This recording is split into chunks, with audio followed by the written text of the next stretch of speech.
বাংলাদেশের প্রথম দিনে অস্ট্রেলিয়ার বিপক্ষে যেই দাপট আমরা দেখেছি, যেভাবে বাংলাদেশ ডমিনেট করেছে, যেভাবে বাংলাদেশের বোলিং ডিপার্টমেন্ট অস্ট্রেলিয়ার মাটিতে অস্ট্রেলিয়ার 10 জন ব্যাটারকে 3 জন পেসার বাংলাদেশের অল আউট করে দিয়েছে।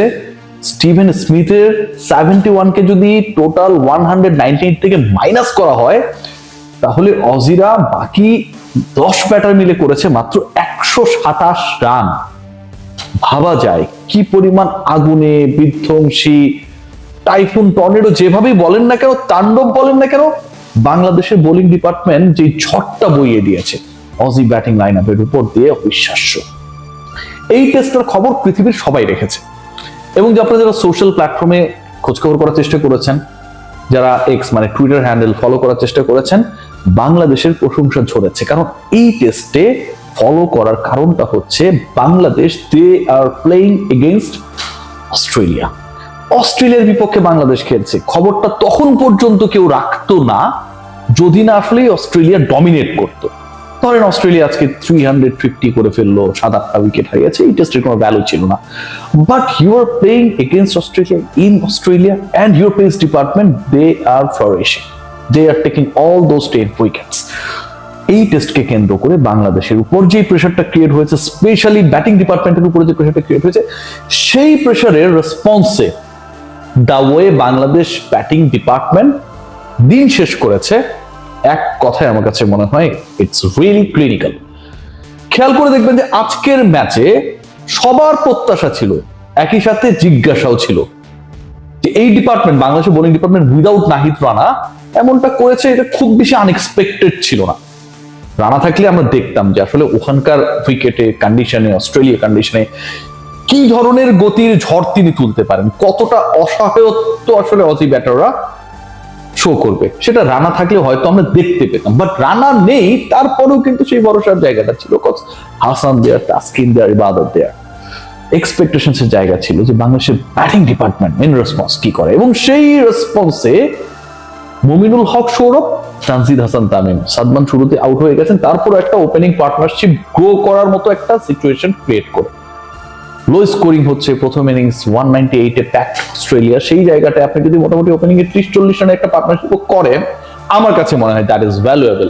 এবং তারপরে যদি আপনি ভালো পার্টনারশিপ গ্রো করতে পারেন সেকেন্ড উইকেটে, দ্যাট ইজ আমার কাছে মনে হয় অনেকটা লাইক প্রেশাস। সেই কাজটা করেছে Mominul Haque Sourav and Tanzid Hasan Tamim. So second ডেতে বাংলাদেশের আসলে কি করতে হবে, বাংলাদেশের একটা কাজই করতে হবে, এবং সেই কাজটা বাংলাদেশ কিভাবে করে ডিপেন্ড করবে। আমি যদি পুরোটাকে একটা প্যাকেজের আওতায় নিয়ে আসি, তাহলে যে কাজটা বাংলাদেশকে করতে হবে যে ফার্স্ট সেশনে বাংলাদেশকে একদমই কম্প্যাক্ট থাকতে হবে, the way they had finished the first day. Bangladesh যেভাবে প্রথম দিনটা শেষ করেছে, বাংলাদেশ যেভাবে প্রথম দিনের শেষ ঘন্টাটা শেষ করেছে, ঠিক ওইখান থেকে বাংলাদেশকে শুরু করতে হবে। মুমিনুল হক সৌরভকে 50 করতে হবে, তানজিদ হাসান তামিমকে ইনিংস বড় করতে হবে। সৌরভের একটা দুঃখ, সৌরভ ছড়াতে পারেন কিন্তু শেষ পর্যন্ত সেটা 80-90 এই টাইপের স্কোর হয়ে 100 এর সুভাষ ছড়াতে পারে না। So this is Gaana B another chance for another Bangladeshi cricketer like Hasan Mahmud, that he has taken first time ever 5 wicket haul by any Bangladeshi cricketer any format against Australia in Australia. সৌরভের জন্য সুযোগটা হচ্ছে অস্ট্রেলিয়ার মাটিতে অস্ট্রেলিয়ার বিপক্ষে সেঞ্চুরি হাঁকানো, তানজিদ তামিমের জন্য সেই সুযোগটা রয়েছে। I do have that belief যে বাংলাদেশের এই দুজন ব্যাটারে যে কোনো একজন যদি দাঁড়িয়ে যায়, যেটা বললাম যে প্রথম দিনের লাস্ট আওয়ারটা যেভাবে বাংলাদেশ খেলেছে, আগামীকালের প্রথম সেশন স্পেশালি ওই যে বললাম হলিস্টিক্যালি যদি আমি একটা প্যাকেজ বলি, তাহলে আপনি যদি মানে ছোট ছোট করে ভাগ করেন ওই প্যাকেজটাকে, ইম্পর্টেন্ট হচ্ছে, ভেরি ইম্পর্টেন্ট হচ্ছে ফার্স্ট আওয়ার। প্রথম ঘন্টার অ্যারাউন্ড 13 to 15 ওভার যদি বাংলাদেশ সার্ভাইভ করে যায়, অথবা বাংলাদেশ যদি ওই সময়টায় 50 থেকে 60 রান অ্যাড করতে পারে, আমি কেন এত রানের কথা বলছি সেই এক্সপ্লেনেশন আসছি, losing maximum 1 wicket, trust me Bangladesh at least 150 রানের লিড নেবে প্রথম ঘন্টার ফার্স্ট আওয়ারে বাংলাদেশ যদি সার্ভাইভ করে যায়। কেন বলছি, কেন ওই 15 to 13 ওভার্স এর মধ্যে বাংলাদেশের পক্ষে 55 থেকে 60 রান করা সম্ভব? If you look at today's innings, Bangladesh 96 runs add করেছে, রাইট? এবং এই যে বাংলাদেশ 96 রান অ্যাড করেছে, বাংলাদেশের রান রেট ছিল 4, 96 for 1 in 24 ওভার্স। 24 ওভারের মধ্যে বাংলাদেশ 96 রান করেছে। কি হওয়ার কথা ছিল, যেখানে স্টার্ক, হ্যাজেলউড, কামিন্সরা তারা বাংলাদেশকে প্যাক্ট করার চেষ্টায় অনেক বেশি আগ্রাসী। অস্ট্রেলিয়া যখন প্রেসারে পড়ে তখন সেই প্রেসার সিচুয়েশন থেকে তারা যে ডেলিভারটা করে সেটা অবিশ্বাস্য হয়।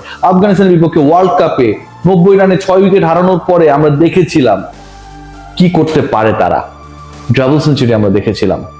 সো এই টাইপের দলের বিপক্ষে, অস্ট্রেলিয়ার বিপক্ষে যখন আপনি খেলছেন, তাদের অহংটা ওই নেক্সট লেভেলে। ব্রিটিশদের, অজিসদের, তাদের এগেনস্টে যখন আপনি চোখে চোখ রেখে 4 রান রেটে 24 ওভার স্টে করলেন, losing only 1 wicket and score 96, almost 100, Bangladesh ওই ভাইবসটা দিয়ে দিয়েছে তাদের রেস্ট অফ দ্য ব্যাটার্সদেরকে।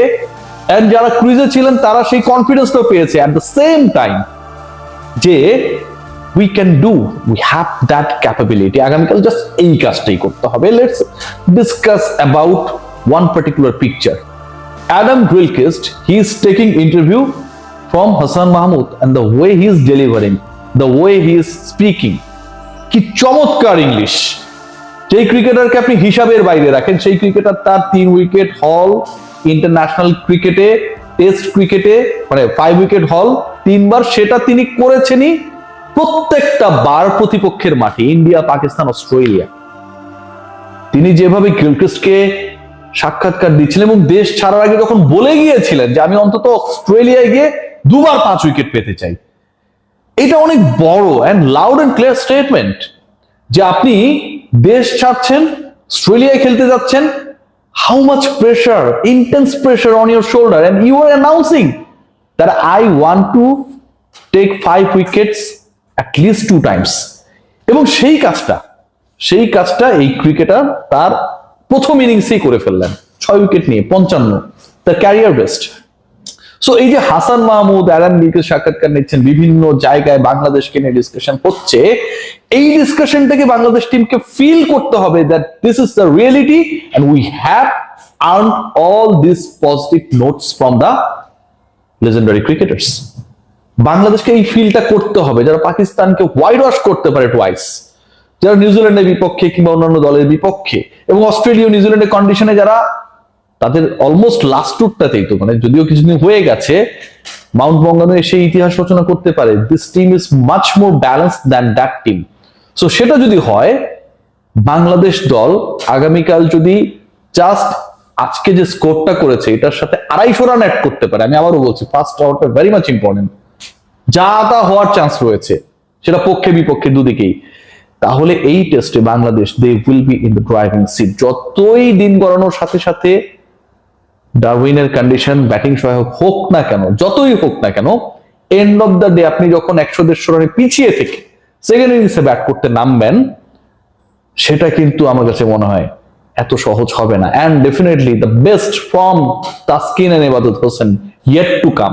হাসান তারটা ডেলিভার করেছেন, বাট তাসকিন ইবাদত কি করেন সেটাও দেখার। Let's see what happen. আগামীকাল বাংলাদেশকে প্রথম 2 ঘন্টা, প্রথম 1 ঘন্টা, প্রথম 15 ওভার স্মার্টলি খেলতে হবে।